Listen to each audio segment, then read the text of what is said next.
Uh,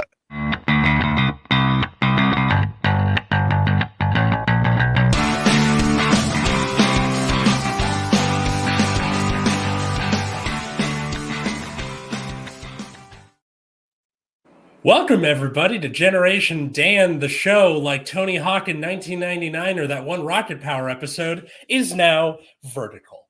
I'm Atlas Novak. I'm your millennial. Who else is here with me? the most obscure reference known to mankind. I'm Dino the It's for Genetic the Marvel. millennials, yeah. Traditionally, I am the senior citizen here. However, today, as has been every time with Jim, I am once again humbled and allow someone who has experienced more be our guest. And Yes. that is Jim Eaton. How are you, Jim? Oh, I'm doing fine, thank you. I am an actual senior citizen, so Listen, yeah. Atlas is the same way. I know the way it works. Yeah, Atlas is just waiting to qualify. Like he's banking, like he's noting where has senior discounts. He's like, okay, I'll be back. I'll be back when the time comes. And I'll be doing that, and at the same time, I'll have like 7 retirement account by the time I become senior citizen. Let's be honest with ourselves. Well, you know what you need to do is get some of that white spray stuff and spray your beard and your hat, and then get a phony ID. There you go. I had my first gray hair this year because I teach high school children, and my wife was like, "Yes, give me more." Now, for people who have watched the show for a long time and you've seen the Aspen Chronicles episodes, you've seen my dad's white hair. That white hair has been around since he was 40. So, like, the train is coming, I bet. So my mom went completely white when she had me, and she was 32. So it's always been like, this is just a battle of my father's genes versus my mom's genes, and my mom is winning. My oldest brother is completely white, and I was like, he's 12 years older than me though, so like he's 56, and I'm like, you're so old. He's like, yeah, I'm old, fuck off. And I'm just like, yeah. But I don't know. Yeah, my mom was actually 39 my entire life, so I don't know. Perfect. So the topic that we're talking about today, and the reason that we brought back the bus driver extraordinaire Jim Eaton, yes, is we want to talk about whether longer life expectancy is causing people to grow up at a slower rate. Right. Like, well, let's be honest, is the whole idea is that we've heard the saying is hard men create soft times create soft men create hard times create hard men, and the circle continues and continues and continues, right? Yeah. And now we're seeing, let's be honest, a lot of youthful expression from all sorts of aged people. And that's peculiar because, like, listen, how is it that everyone is become so willing to discuss, I guess, you know, instead of like, listen, if somebody's like, oh, you want to go? And I'm like, yeah. And they're like, oh, fuck no, I don't want to do that. And I'm like, oh, darn it. Right. Because Jim, I'm still at an age where now I've lost weight and I'm like, I kind of want to see if I still got it. But at the same time, I don't want to get my ass kicked, you know, which is, I think, reasonable. But I don't know. I'm still waiting for the day that a student either throws something at me or takes a swing at me. Like, I'm 6 foot, but there are a couple of kids who are like 6'2", 6'4", Dino sized. Yeah, and like and teenagers are like, they're a lot tougher, and their bones are still bendy. As you get older, those bones start getting brittle, man. It's dangerous. All right, let's start somewhere simple. Yeah. For example, when 30, 40 years ago, people who were in their 20s and early 30s usually had a full family, had bought a house, and nowadays people of my age are maybe married. Not a lot of people are having as many kids. We're probably not buying a house at great of a capacity. By the same token, however, you have just people in their 30s look younger than they did. Mm-hmm. Wow. So why do we think that is? Let's start with that. fuck it.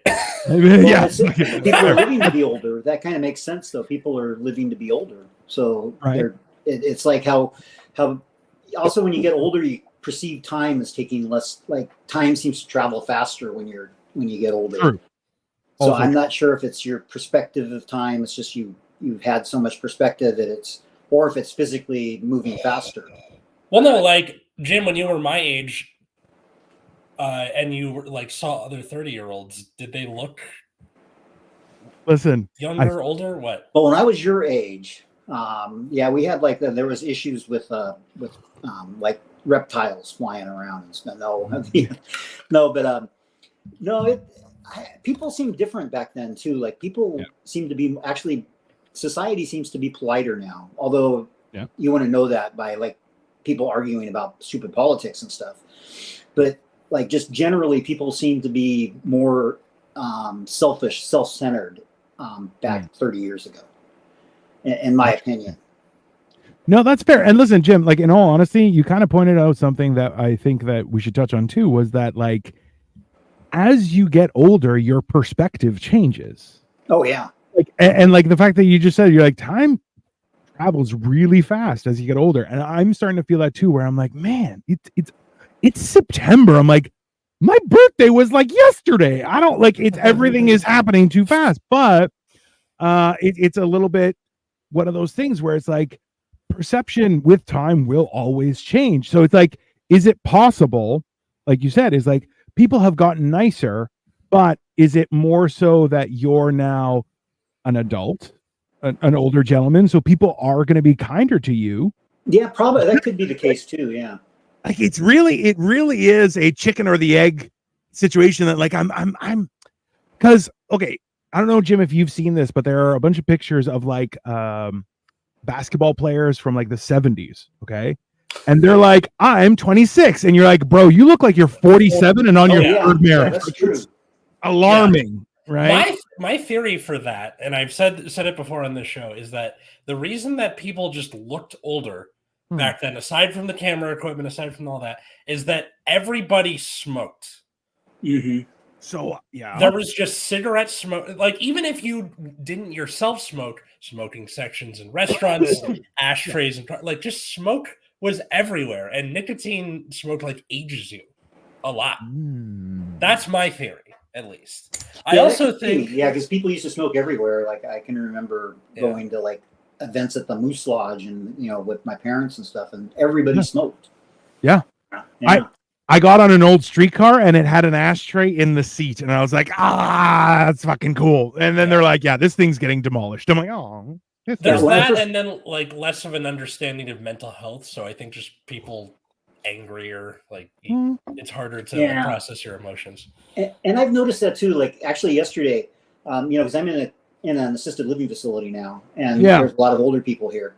And there's one older gentleman, and he's a retired professor. This is on the University of California, Santa Barbara. It's right next door to it.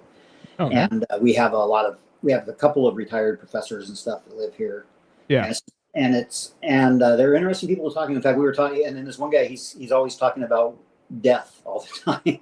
And it's but the thing is, it's like, he's 90 years old, and then that's what he wants, and I mean, it's something that it's something that's a topic now here. And he tries to get people to talk to him, but other people don't want to talk to him about it. Yeah. But it is part of life, and it's kind of interesting. But I noticed, and then these other people came, and we're sitting in this one guy, he's in his 70s. Yeah. His grandson was going to take him to a USC game. And this other older gentleman was convinced that this was just a complete waste of time and he shouldn't do it. And he's telling him how stupid he is. I go, hey, you're going to spend all this money and stuff like that. I go, hey, he's never been to it. You've never been to it. You want to at least go to one, And then, but this guy, he was just so adamant on like, oh, you're going to have a hard time parking. Could only find negative things. And not a lot of positive things. And I think that has a lot to do with people huge too. That's okay. So this is okay, Jim. I wanted your opinion on this. Was the other day we were in a mall. There were lineups. It was a whole big thing. It was a very busy day, oddly. And I was with my wife.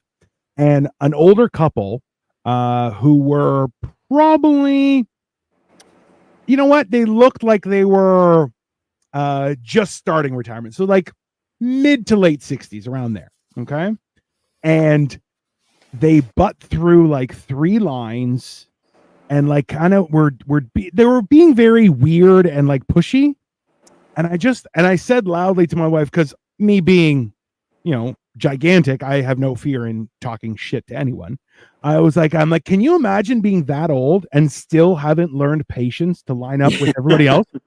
And both of them went just completely white, and they were like, oh yeah, I guess so. I'm like, what a disappointment to all the people that so long, and you still no patience, nothing. You got no ability to deal with other people, and they just kind of looked down and went to the back of the line. And I was like, what the fuck is wrong? And like, but the thing is, like, people who are negative and rude in their youth, if they never learn, they will continue to be like just shitty people as they're older. And like, a guy who wants to talk about death, like, that's weird, but also you're gonna learn some cool shit from him, right? That guy, that's very Gen Z of him, for him to be like, yes, death. I just imagine, like, you've ever seen the movie The Seventh Seal? Either of you? Yeah, I think I have. It's the one where the guy has to play chess against death, otherwise he dies. Yeah. Right. So I just imagine that professor, death comes with the chessboard. You must win a game of chess against it. Not even necessary. I'll go with you. Yeah, I'm good. No, I'm ready. I've wrapped it up. Let's Let's get out of here. Like, but like you said, Jim, like that is another stage of life. Like, it is inevitable. No one's getting out of this alive, right? Oh, yeah. We're all gonna go through it. But it's like, if you haven't enjoyed yourself, that's kind of on you, right? Like, you're in charge. As much as we like to think that it's like, well, there's fate, and I was born this way or whatever, that's fine. But like, being happy, enjoying yourself and stuff, like, that's something I'm trying to work on, because I have a shit attitude a lot of the times, and I'm like, I can be happier, and sometimes I just lie and I'm like, nope, I'm happy. And then I get home and my wife is like, why are you so sad? I'm like, it's just my face is tired. I'm just tired of fake smiling all fucking day. Or like my sister and I had a bit of a, I was pissed off at her, but yeah, that's like behind the scenes stuff. So she and I went to therapy together a couple weeks ago, and it's the first time in my life I've been in a therapy session with someone else. Ooh. And in my head, I was thinking, oh, this is going to be like, months and months of us talking it out, and we'll only get to do this one time. And for the most part, we sort of like got all the cards on the table, and like, I don't worked know. out for the most part. Like, the fact that we were both willing to do this, B, therapy is destigmatized for my generation, at least, enough where none of our friends or family are like, hell yeah, therapy. Like, everyone's just like, good for you. And then we go there, and we were able to go through the proper steps to do that, and hopefully take the lessons we learned from that into our everyday lives. Right. When I went to Oregon this summer, that was another big part of it, was to be able to process those emotions better than in the 70s, where it's just like, I'm going to drink and I'm not going to tell anybody, and then I'm going to die. Yeah. I mean, I get it, but like, Jim, here's the question for you. So, Jim, like, I have a theory that I'm like, if I go the distance and I get to like officially be a retired person per se, I feel like I already am, but let's just put the pin in that. But I'm like, I kind of want to just be having crazy fun at that point, where I'm like, I'll do all the drugs. I'll just have fun. Like, I don't know. Do you have anyone like that in your, are you that guy, Jim? That's a real I'm guy. that guy. Well, I try to have fun. I personally think drugs, I don't like drugs because I like to be self-aware. Fair enough.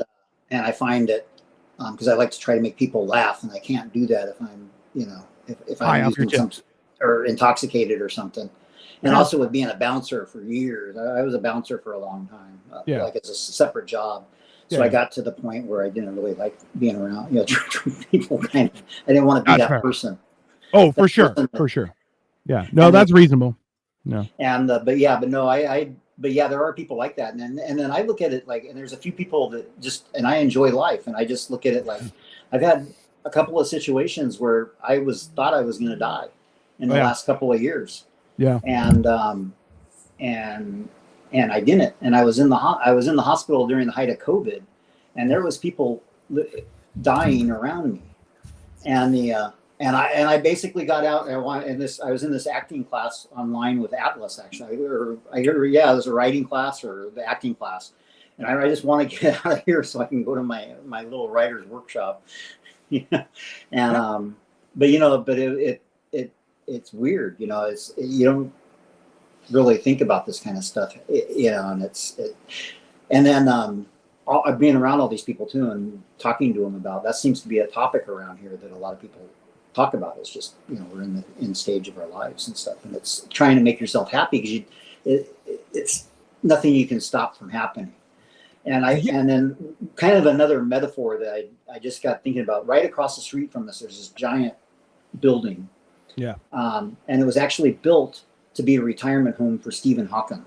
And they were going to build a physics, like a place where people in physics could come and spend time with Stephen Hawking.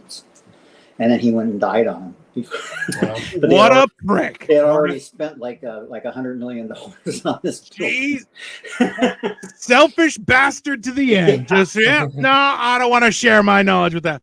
Kyle, yeah. So you talk as if drinking through crappy situation hasn't gotten us for the last 2,000 years. It has, but also has left liver cirrhosis and beaten children in its wake. So let's expand on that. It's like the idea is like, if you don't have the time, because let's be honest, to talk through and like learn all the things to be a well-adjusted adult or person takes time. So it's like, listen, if you're going to be in and out in like 25, 30 years, you're kind of going, listen, I'll just drink it away and pass it on to the next guy. The hell with it, right? So it's like, to that degree, I get it, because I was reading today, 3 things every society that's ever existed has had is bread, or so they've created dough, a sword of some sort, and fermentation. You're going, so it's not a new thing that we've used alcohol for reasons, but check out Last Minute History for more. Yeah.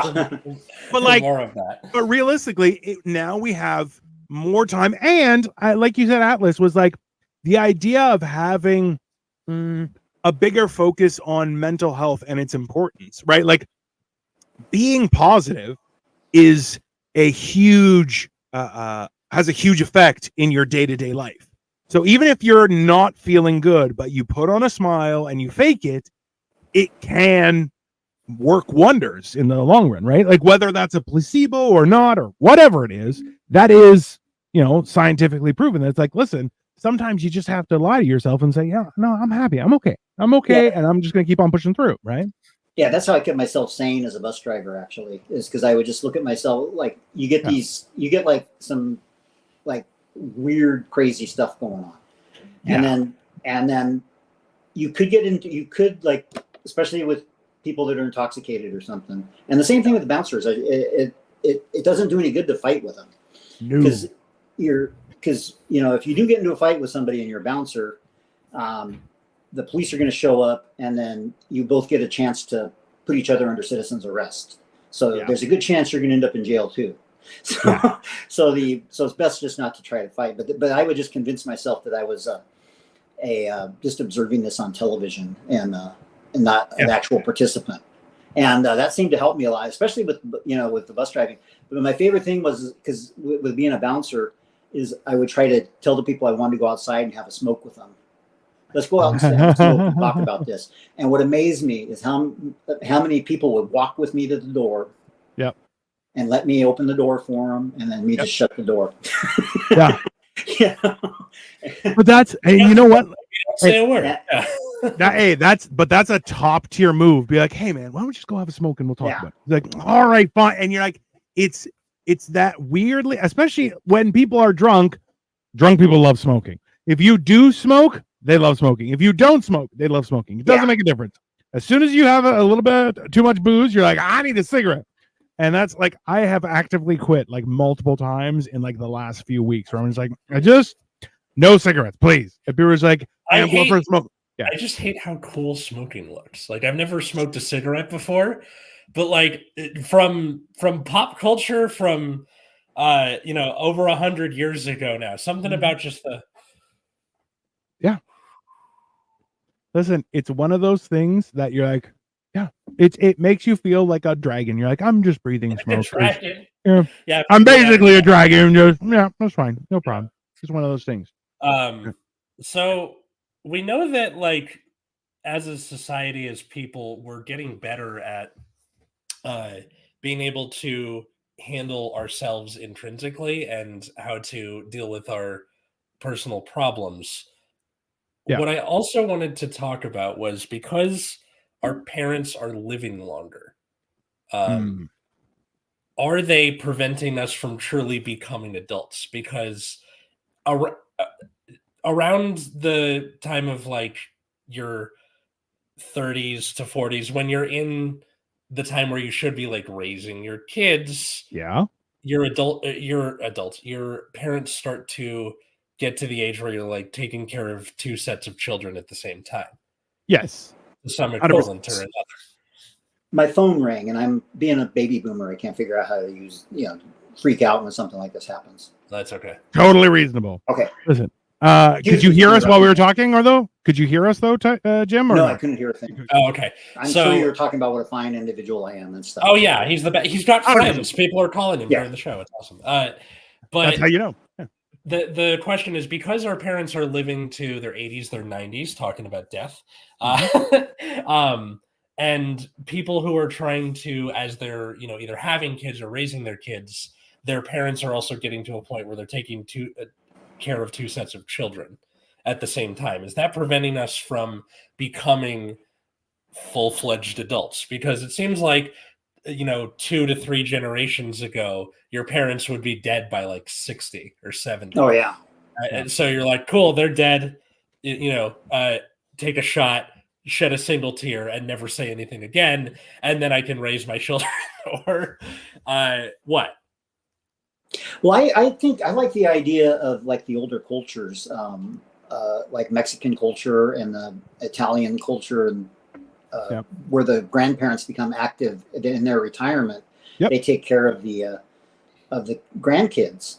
But the problem is our society has just become so focused on making a living, and everybody has to work, and then people get spread out all over the country. So it's not feasible for our generations. That's going on now. It's not feasible. Well, and so Greek culture is the same way, Jim. And it's like the idea that you would go and live somewhere else. You're like, no, that's the family home.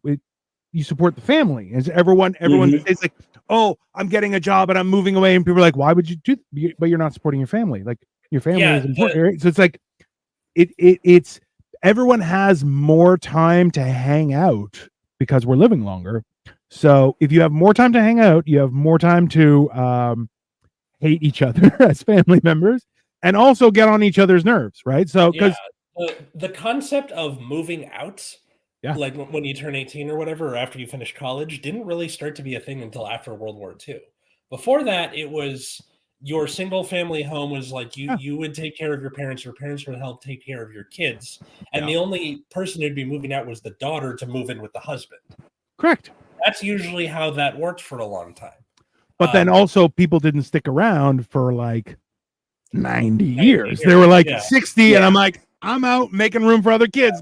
Have a great one, and you're like, because listen, I'll be honest with you. When I went to my father's childhood home, and it was like, oh, you can stay in this room. I'm like, isn't this where grandma used to sleep? And they're like, yep, that's her bed. And that's yours now. And it's like, oh God, can I not sleep in the dead person's bed? And they're like, that's all the bed you get. And I'm like, cool. That's going to be terrifying. And Death comes in with the chessboard and is just like, oh, I thought you were someone else. Sorry about that. Wrong. Sorry. Basically, yeah. But that's the thing is the idea. I love this saying where it's like, oh, if you don't raise your kids, you'll definitely raise your grandkids, right? Like, but I'm like, wait, your grandparents, that's your job is to help me with the kids because I'm gonna go do what you used to do and go make money, and you keep the fucking fort locked down. I'm gonna go get shit done, right? Like, yeah, makes sense. I'm in a situation where all of my family immediate family members live in LA, my wife's included, right? The only exception is one of my brothers-in-law who lives in Indiana. That doesn't matter. The point is that both of Katie's parents, both live in LA. Yeah. So in theory, there could be that sort of dynamic if Katie and I have kids. I don't know if my sister is going to, but seeing my brother-in-law with his kids, Katie's parents definitely take an active role in they'll stay at Nona and Grandpa's for the weekend or whatever. Just as they should. Stuff like that comes up, and it's definitely got to feel at least a little nice where you have that support system. And there have been articles that I've seen where it's like, oh, people of Jim's age are trying to want to enjoy their retirement and just, I'm out, I'm traveling. Which I do get. Yes, me too. But at the same time, I don't like to travel, so. But okay, so, and you know what? That's the thing though, is everyone, you shouldn't be tied to what everyone says is the norm, right? That's fine.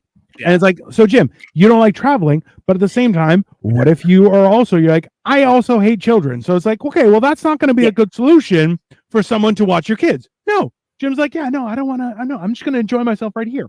And that's fine too. But it's how I don't know. There seems to be some sort of bigger scheme of things, right? And not having the involvement of older generations with the youth is that can be good and bad. Because also I remember having older teachers when I was in grade school and stuff, and there were a couple older teachers in high school, and Jim, you pointed out, is that some people are just pieces of shit, and they will push and push and push and push until you try and freak out.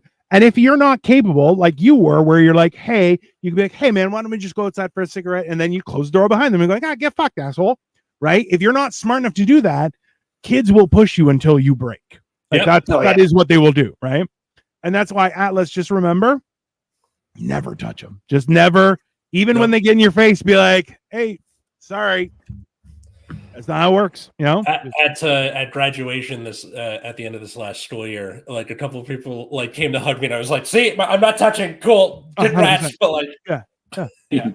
I had being a bus driver with kids, they like to pull the bell. I think it's really funny. Oh, yeah. And what I started doing was this one kid. I caught the kid Arturo. He's doing this, and his name's Arturo. And I made it so he was the only one that was allowed to pull the bell. So if anybody wanted to get off the bus, they'd have to get Arturo to ring the bell for him. And then Arturo would have to pick, when he got off the bus, he'd have to pick somebody that was and anyhow, that was pretty, but that kind of made him not want to ring the bell anymore. This is kind of beside the point, but I was on the bus the other day, and there was a guy standing at the front talking at the bus driver. Oof. And you could see the bus driver be just shut the fuck up, please shut the fuck up. I'm just trying to drive. And the guy was talking about real estate or something. And me and the other people on the bus just kind of looked at each other and we're someone should tell him to stop. But also we could probably get, you know what? Sorry, bus driver.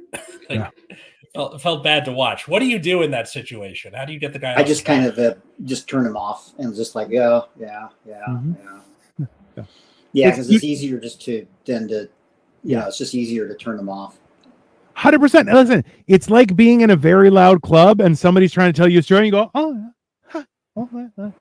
none of it's real. None of it's real. Don't give a shit. The second you hear your third, that's crazy, conversation's done. Yeah. The fact that people don't realize when someone's wow, 5 times, hey man, they don't hear anything. just move away. But also too, yeah, Alice, you probably would have got stabs if you're like, hey man, leave him alone.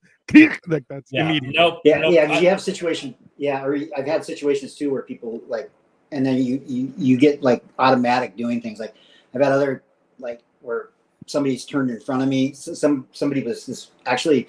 There's this a gentleman that rides the bus, and he can remember everybody's birthday, and he's like, and he remembers numbers like crazy. But like he remembers my stepson's birthday, he remembers my grandmother's like you tell him anything, he'll remember, and he'll keep asking you about it. How into train schedules is he? And then he'll want to know like exactly where you're. And there's this other, and this is a completely different guy. He would find the transfers because we have these transfers that pop up out of a machine, and they generate a number. It's like a 10-digit number. Yeah. And what this guy was doing is he's going through the trash can and getting all the transfers. This guy, he happened to be named Daniel, was his name, and we all got to figure. So then, but what he would do is he would be waiting at bus stops, and as soon as the bus would stop, he would run and get inside the bus, get in the trash can, and pull out all the transfers and start and get like excited about like putting all the numbers in sequence. And he actually did that, and then he started where he's running across the street. And he did this one time to a highway patrol. There happened to be a highway patrol driving down the street, and then he witnessed this guy run across the street and almost get hit by a couple of cars, get on the bus, grab a bunch of the transfers, and then go running off. And then they actually like chased him down and were holding him at gunpoint. And then the supervisor luckily came out there and said, no. And then he came out and was holding the transfer to him and got him to calm down. Yeah. And then the highway patrolman said that he goes, I thought I had seen everything. I mean, it's one of those things, right? Kyle says it's a good method. Dino does that to me. What is he referring to? The like, wow, that's crazy. Wow, that's crazy, man. Yeah. Or even worse. Not true though. Is when you're interested in the conversation, but you can't think of anything to say besides the filler. The wow, that's crazy or whatever. So you try and come up with just some kind of question to what they're saying, or it's like, yeah, but why was the shirt that color? And they're like, that has nothing to do with the story I'm telling you, but I don't know. And you're like, I'm just trying to stay involved. Yeah. Listen, that's the hard part about this all. Like in the end, no one has the right to tell you how to live your life, right? Like that's just the reality of the situation. And but the problem is you're going like that guy, he's running across traffic. You're like, hey, you're not only putting yourself in danger, but you're putting other people in danger, right? Like, and that's when you kind of stand going like, all right, how do we figure this out? And of course, a highway patrol guy is like, I'm going to fucking arrest the guy. You're like, that's not helping. It's not helping, right? But realistically, we're in a situation now. So I think it must have been like just before I started losing weight and everything. I was having pain in my side, and it turned out it was it's non-alcoholic fatty liver disease, which I've now resolved and everything's great. But like I was lying down and I'm like, my side hurts so bad, like it's so painful that I'm like, I don't feel okay. And I don't feel like I'm able to move. I don't feel like I'm thinking straight or anything like that. And they're like, are you a danger to everybody else? I'm like, no, but I'm also at that time, I'm like, I'm also 500 pounds and 6'3". So am I a danger? No, but I'm also the Kool-Aid man and I can just, right through a wall. So, pick and choose. So an ambulance brought me, they did a bunch of tests. It was fine. But as I'm getting into the ambulance and they're like, hey, can you like just get on the stretcher? And I'm like, yeah, that's fine. No problem. I'm like, I know you can't carry me. It's no problem. So I did. But then a policeman came and he's like, hey, I'm here in case. They're like, no, it's fine. He's not. Everything's fine. And I'm like, hey, officer, what's up? What are you here for? Cause problems? And he was just like, fuck. And I'm like, that's fine. But it was like, just in case, because some people they need a mental health check, right? I mean, you're like, just to be safe with everyone. And that's a whole new thing, right? Because people look, that guy doesn't know what he's doing is wrong, but for him, he's discovering a series of numbers that who knows what they're going to provide, what insight they're going to provide to his mentality. But to everyone else, you're going, this fucking guy's going to kill somebody, right? Yeah. So it's like, it goes both ways, right? You have people who are able to indulge into those environments, but then at the same time, then you have people who I have seen young people bank on their parents or grandparents watching their children, and the parents are like, "Oh, I'm not doing that. Get fucked." And they're like, "What?" And then the kids are on their own. You're like, that's kind of a thing too. I don't know. It can go both ways. I don't know. But I don't know. So to sum that all up, yeah, we everything sucks. No, Well, no, actually, the thing it's what's interesting is that anything can be entertaining too if you look at it. yeah. And it's just kind of a shame that people don't look at the positivity of things, and like this whole, not to get political, but this whole "Make America Great Again." I go, well, what's to say America's not great? Yeah. Anyhow, it just kind of makes me wonder about stuff like this. It's like, for sure. It's like looking at the glass being half full and half empty. Yeah. Well, there's definitely a marker on that, right? Like it's thing about it is like the life, like, look, we live longer. We are, for lack of a comparison, like we live healthier, safer lives in general. That's true. Very low chance of getting carried off by pillagers. That doesn't. Yeah, well, especially when you're 500 pounds. That's one.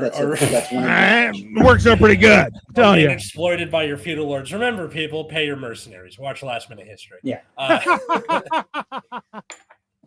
Well, but think about it. Like, listen, the idea of land ownership is only a few hundred years old for the majority of people, right? Like, think about it. Is if you weren't a very connected, powerful businessman or some sort of royal lineage, you had no right to own anything.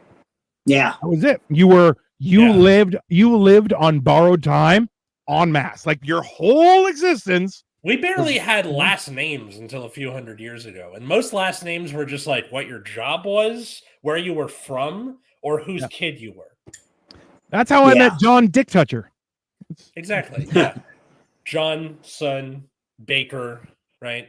Yeah. Jesus of Nazareth, that kind of thing. Yeah. I like my people like to eat whoever my ancestor was, so that was nice. Oh, fun. I mean, nutrition is nutrition. As long as you don't get the prions, you're okay, right? That's just... One of the first assignments I gave to my students this year, this was for the freshmen, was like, where does your name come from and what it means to you? And so a lot of kids were like doing research into like their family lineage and what their name means, and they're like, Mr. Novak, what does Novak mean? I'm like, it's just the Russian equivalent of Newman. Which now I need somebody to Photoshop me on Newman's body from Seinfeld. Ask and you shall receive. That's no problem. Like a Russian postal worker. Yeah. Yeah, pretty much. Neither rain nor sleet. It's the first one. It's so horrible. Yeah, but that was a very interesting realization for a lot of them. One kid who's like, it's 99% Latino school, and one kid's like, my name comes from like goths. Like, she was looking up her family tree and stuff, and she's like, my family dressed in black. I'm like, no. It's not like the kids from South Park behind the Denny's. It's like they were Germanic people, like late Vikings. And she goes, oh, okay, that makes more sense. I mean, I just love the like look on her, like the relief where she's like, oh, good, they're not talking about death for the 80,000th time. All right, that's good. And then the 9-year-old shows up. It's like, actually, I have some thoughts about that. Wow. Okay, I have a question for you guys. When was the first time in your life where you thought to yourself, I am truly an adult? By yourself, not people going, son, you're a man now. Not when you graduated high school or went to college. The first time past the age of 25 where you're like, I am an adult. Jim, what are you thinking? Oh, I really don't know. I think it was probably, I think when I was driving, when they sent me to New York City to drive a bus, because I was like 26, I think. And then yeah, and then maybe that was, yeah, I guess I'm a grown up now. But yeah. That, and then also it was kind of weird. Like after my parents were dead for a while, I noticed Santa Claus stopped bringing me presents. Jesus, keep it light, Jim. Oh my God. I know. I just thought it was like really bad, but the Santa stopped bringing me presents. Just and then right after my parents died too. But no. Jeez, yeah. Well, I mean, like that's the crux of the episode, right? Is like your parents passing on. Okay. Yeah. So hold on. I want you guys, before I answer this, I want you guys to think about this way. So it's like the fact that parents live longer means that they can lord their principles over their children for a longer period of time, which means because realistically, if your parents are gone, there's no one who's like, our family wasn't raised that way. You be, well, I can do whatever the fuck I want, right? Because no one's going to give you, because listen, for all intents and purposes, a real parent will be able to say, hey, I taught you better than that. Shut the fuck up. Don't do that shit, right? And you'll be like, I'm sorry, right? But when your parents are gone, then it's like, now it's up to you as to what principles you want to maintain and what principles you're like, that's foolishness. I'm not doing that anymore, right? Like those two things. Because I'll tell you this much, for me, the first time I felt like an adult was probably after my dad passed. Okay. That was because your dad is the only man in existence who wants you to surpass them. Right? Sorry. Yeah. So Jim, what I was saying was the when I really started to feel like an adult was when my dad passed. And that, like, I had a good relationship with my father, and did Santa die with Jim's parents, or was Jim's? It was people who are listening to this and don't know what Jim looks like. It's a pretty apt description. Yeah, I mean that's I do play Santa Claus at several different places too during this. Hell yeah. No, it's a crazy, when your first parent dies, it's like it's a lot. It's a lot. Yeah. And that's why I'm like, for me, like, I bought a case of beer. I was 15. Like here in Canada, the legal drinking age is 19. I got a case of beer. I was 15 years old. I'm like, I look like a grown ass man since I hit puberty. Like I hit puberty and boom, there's gray hair. That's it. I think everybody has those, like, I'm an adult now, but it's like, it's just what their perspective is giving them. But it's it's the shadows on the wall in the cave. You're not actually outside the cave yet, so to speak. Then that's, come on. How many times have you met a 19-year-old or an 18-year-old who's like, well, I'm a man now. You're like, let's relax. You're barely a child, but you're definitely an idiot. That's the only claim to fame you have. Like, There's a Patton Oswalt bit where he's talking about, like, you should only get about 20 birthdays in your lifetime. And he's like, 19, you get a birthday because it's your last year as a teenager. It's kind of wistful. 41-year-old guys don't want to fuck you anymore, ladies. It's all downhill. Marry a guy with a yacht. Jesus. This was when he was young and before he had kids. So, of course, it's going to be a little, like, raunchy. Yeah, sure. But I feel like that's one of those things where, like, because of the long life of everything, like, everyone's kind of getting or missing the chance to live their own type of journey. Like, I don't know, like, because, okay, Jim, for yourself, did your parents have a big role to play in, like, what you were going to do for employment? Like, did they say, hey, you need to go learn this or XYZ? Did no, they have not any? Really. I wanted to be like an actor and then a comedian.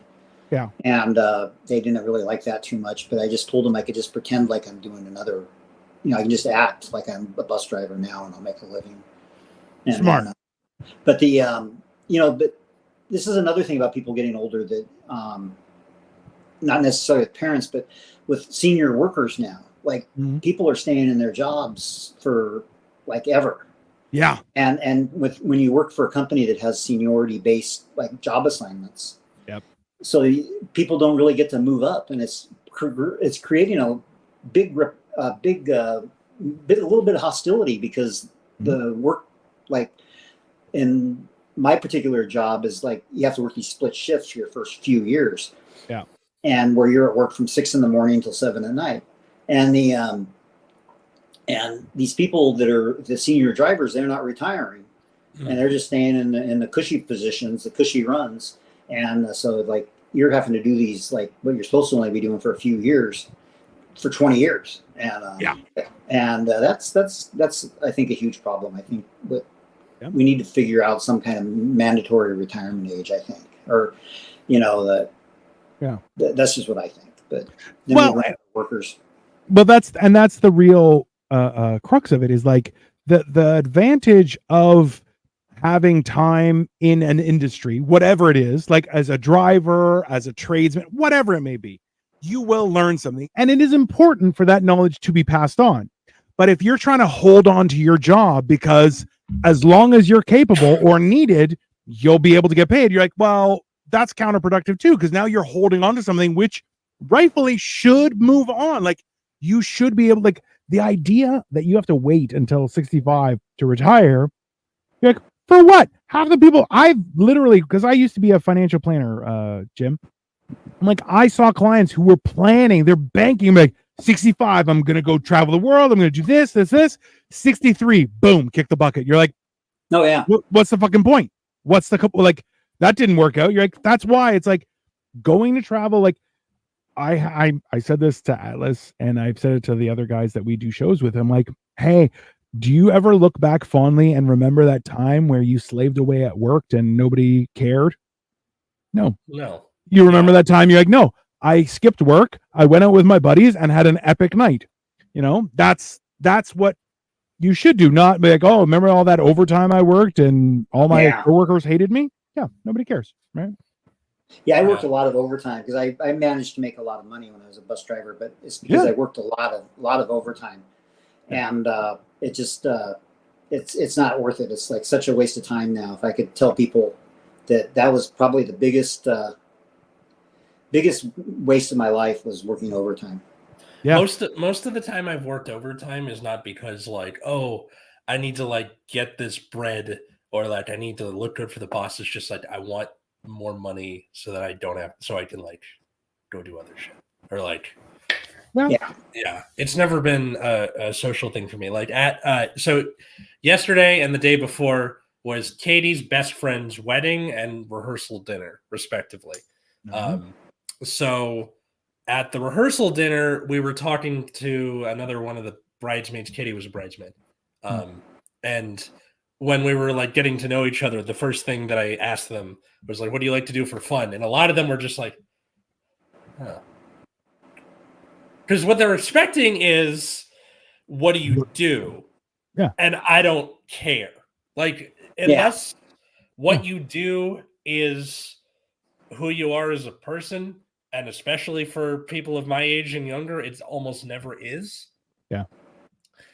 What you like to do for fun, and we're seeing a result of like the toxic work culture for millennials, which is like, I have to work until I die. I don't have any time for fun. I must live to work, and like that's or I must live to work, but it should be work to live. 100%. Yeah, it should be, and that's why we need. That's why we really need to have housing needs to be more affordable for people. Definitely, people are spending half of their income on housing or more. It's worse, Jim. We're talking about 55-60% of your income going to housing. You're going, how are you? You can't realistically think that number makes sense on any level. There's zero possibility, right? And that's. I love when they say like, okay, make sure you save up money so you can save it for a rainy day. I'm like, what if I have 2 in a row? That's what happened to me. And now I have no savings. Whee! Well, no, you take your savings and you put it on number 22 black. Nice. Okay. That's my philosophy. But sometimes and then do it again. Red comes up. But and then get out. Listen, like I like this. Like Kyle has just said, we used to have mandatory retirement, but the liberals took away blah blah blah. But Like realistically, if there's an age neoliberals where you have to work, like, or you can't work until you're X age, you can't drink until you're X age, you can't join the military until you're X age, you can't have jury service until X age, then there should be limitations, right? Because you can't be president unless you are over the age of 35? 35. Yeah. Then you shouldn't be allowed to be president over the age of 55. I think that's prime time. That's prime time, right? With 35 to 55, right? With life expectancies being as long, I'm willing to bump that up to 65 and have it just be like retirement age like normal. But I agree with you the rest of the way. Just look, and you know what? And that is a fair point. Because listen, the drinking age, right? That should be adjusted too. Why? Because things have changed. And look, and I'll tell you this much: in Greece, there is a drinking age in Greece. I believe it's 16. But their perspective is, if you can afford it, feel free. Who cares? Why? Oh, what are you going to do? Drink yourself into a stupor? Yeah, you'll throw up, and then you'll know never to do it again. Ta-da! Solution. I mean, there's that, but also 6-day work week. So take it with a grain of salt, maybe. Yeah, 6-day work week. Yeah, the Europeans like that 6-day work week. No, Jim, I've been making fun of Dino for this ever since it happens, and he gets really mad about it. Well, okay, but let me explain. So, Jim, what they did was they just mandated in Greece that there's going to be a 6-day work week. And I explained to Atlas that I'm like, listen, bro, it used to be 5 days and no one worked 5 days. It just didn't happen. So you can mandate whatever the fuck you want. Trust me, getting a Greek to work 8 hours a day, get fucked. It's not going to happen anyway. So you can mandate all you want. And that's so 6 days a week, they'll get 20 hours of work out of them, you think? Tops. Maybe. Tops. Okay. Right? I explained this to my wife I'm like, look, if you go to Hong Kong, Toronto, LA, New York, London, these are places you make money. You can make money. You could do business. Okay. When you come to Greece, you learn how to live, because you will not get 1 second more of work until I've maximized my enjoyment of life. It's that simple. And that's why, like, it was the perspective of like, no. I work so I can enjoy my life. I don't work to work. That's insane. And everyone just kind of looks at them. They're like, but you should work. Be like, no, I should live. I should enjoy my life. That's what you should do. Your only job is to be able to enjoy your life and try and not be a garbage person, right? Mm-hmm. Must be. Yeah, it's it's sad with the. Yeah, that's a good point. Must be serving your first term of president by the age of 60. That's fair. I think that's reasonable. That's understandable. Or the that I don't want I don't want to get political again, but it's kind of crazy when you look at who's the more crazy old person. Right? Like that. Hey, that's the hilarious part about everything, Jim, is you're going, okay, listen, let's be honest. They both shouldn't be employed. They go away, go do something else. Yeah. Young people, somebody else, anybody else. Well, and especially like one of them likes to go play golf for the rest of your life. Don't leave us alone. 100%. Yeah. Well, that's like, once I found out I had these health issues and I couldn't drive a bus anymore. I was like, it took me a while. I was like sad, but then after a while I go, hey, it's kind of cool not working. It's kind of neat waking up. Yeah. And then the whole thing is like, last thing I want to do is have a medical emergency while I'm driving and kill somebody, or myself, God, Jim, you are such a reasonable person. Please tell other people to be reasonable as well, because good God. Well, I try my best, but I'm one of these people. I tend to tell people what I think, and that doesn't sit well a lot of times. I have that problem. Yeah. So the past 3 weeks, my car has been in the shop because of whatever. It doesn't matter. I was in the shop, and because of that, I either had to take public transit or borrow Katie's car. Right. And the one good thing that I enjoyed about public transit was like, okay, aside from the fact that I had to get up a whole hour earlier to get to work, I didn't have to do anything. Like, you just get on there and like dissociate until your stop comes. It's kind of a little sideshow too. You get to watch all the freaks in the sideshow. Mm-hmm. Oh, 100%. Flop in the snow. Yeah. So I kind of enjoyed doing that, except for just how fucking far my school is. I think if I had, like, my goal is after 4 years to ask for a transfer closer to home. Sure. So it's not so much of a big deal. And then maybe I can just take public transit to work. I know Katie's best friend does to her job because she works on the west side and lives up here with us. And it's like whatever bus it is. But it's just that. And then like I also at my school, because I have epilepsy, last year the counselors were like, hey, can you like be a pillar for kids who have epilepsy and are freaking out because like this is around the time they're learning to drive and they probably won't be able to. Yeah. So I like help them with like, okay, why don't we figure out how do you get to and from places on public transit, and like helping them map out like and like so we're having more kids instead of having their parents drop them off, they're like just taking the train or the bus. I dissociated past my stop the other day. That's always the worst. One time, like last week when I was on the train on the A line and I'm going down, and then we get to the stop, and then please stand clear, the doors are closing, and then the car starts going fucking backwards, and I was like, what is happening? Why are we going back the way we came? And then I get off the stop that I was just at, and the guy was like, yeah, there's a stalled train, so we had to like pull you guys back. I'm like, screw this, and took it over the rest of the way. But it was $15 instead of $60. Yeah, so I like that. Force Jim to be president. I mean, I like that idea, except for I don't want to be president. But that's what Jim who doesn't want to be president. Good. To be president. Factual. George Washington energy. I like it. This is another weird thing about like epileptic. That used to be like an everyday occurrence. We'd have somebody having a seizure on the bus. Oh yeah. And then I guess the drugs got better, but I mean, but it used to be like pretty common. You'd have at least one or two a day. People back in the 80s. Yeah. Well, the meds are getting better. And part of the problem is they have to just kind of guess. They're like, let's try Keppra. Keppra didn't work. Okay, we're going to try this and this. And like, you know, the side effects fall where they may, the chips fall where they may. And like, for sure, on my meds, I haven't had had one in at least 8 months, I think. Like, it's been a while.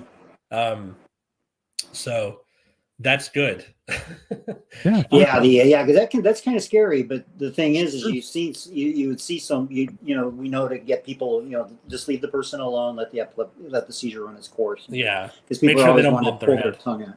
Yeah, that's the thing. Like, just keep them in the seat and then keep people away from them. You can't swallow your tongue. Not a thing. But everybody thinks that for some reason. Yeah.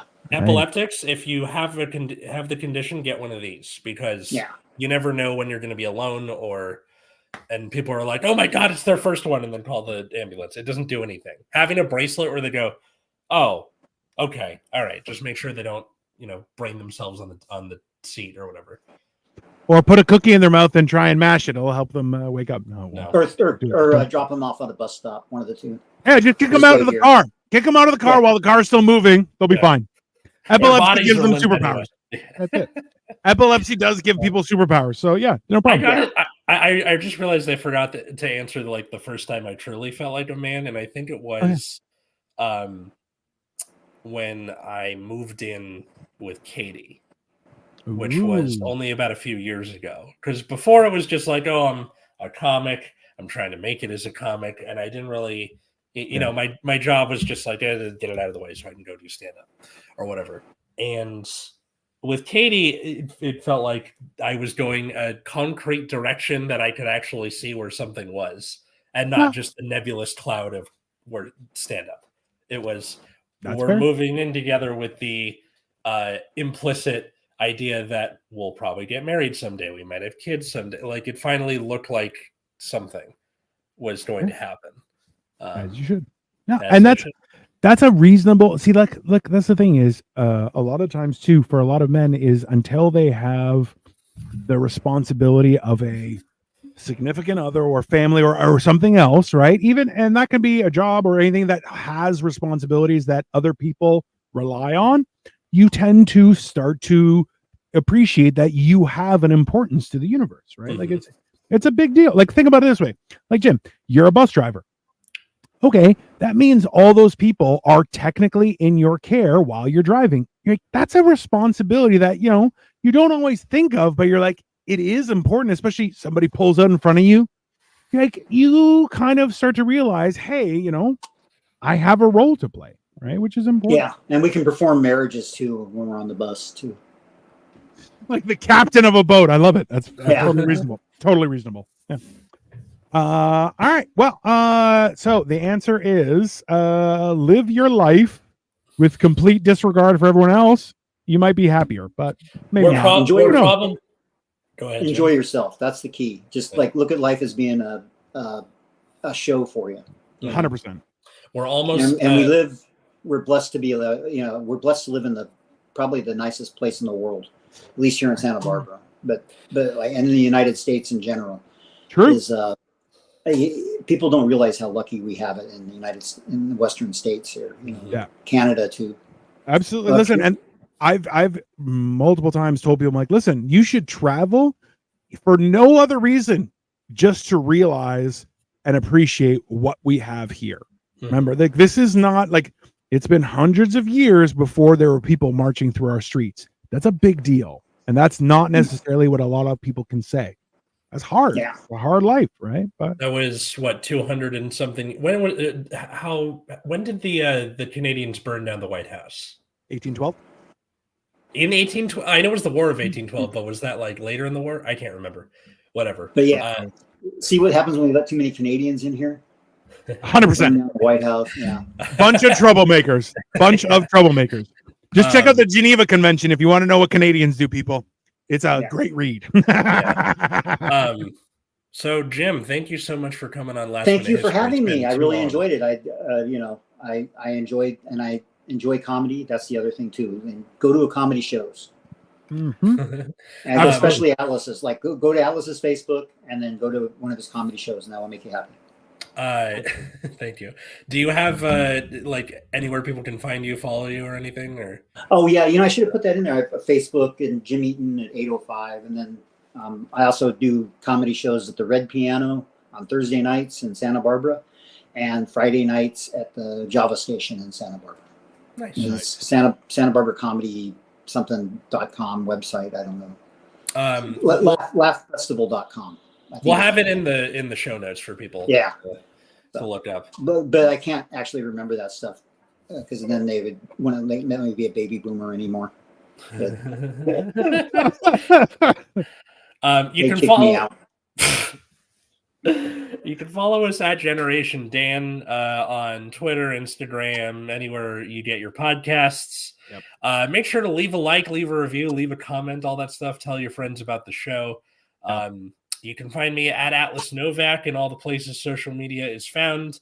Also on Generation Dan's channel, Last Minute History with me and Cole Clayton, where we go over a historical topic like a fifth grader fumbling through a book report.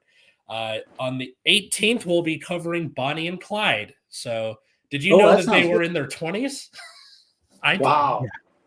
I thought they were like early 40s, but they're like, adulting, and then bullets for the car. So, Dino, where can they find you? Well, before I plug my own stuff, guys, I just want you to know that one of our friends, Kyle Petrila, he is on the Face of Horror. He's competing. He's currently in first place, if you haven't noticed. So he is doing a great job. So please go check him out. If you go to the Face of Horror and check out Kyle Petrila, or you'll have a link in his social media. So check that out as well. But for me, I am Dino the Genetic Marvel, and you can find me probably somewhere hiding in a dark alley. But aside from that, I am going to be doing comedy today in Ajax at Harwood Blue. So come check it out at 9 p.m. And check out my social media everywhere. If you can't Google me, we're not going to be friends. Just be reasonable. Okay? Also, your show with said Kyle Petrila. I have my show tomorrow with Kyle is Life of Giants, which I'm 90% sure we're doing. Then also too on Tuesdays, one of the shows that we also do has been blowing up with me and Cole Clayton, which you may have known. The same Cole Clayton from Last Minute History. We do Hammered and Cheese, and we cook, and he gets drunk, and then we make fun of people. It is an enjoyable time. Also too, it's Big Jim E, one of the founding members of the NWA. I mean, yes, that's totally reasonable. Yeah, I actually took them on a bus trip from Phoenix to El Paso one time, by the way. Wow. Their bus. Damn! Their bus got Oh. some issues with their bus. Yeah. Yeah. Mm. And that's the reason that there's not a song called "Fuck the Bus Drivers." Yeah. 100%. That's it. Thank you to Jim. Anyways, Thanks, everyone, Jen. have a wonderful day, and Take we'll care, see you guys guys. next Thank week. you. Bye, everyone.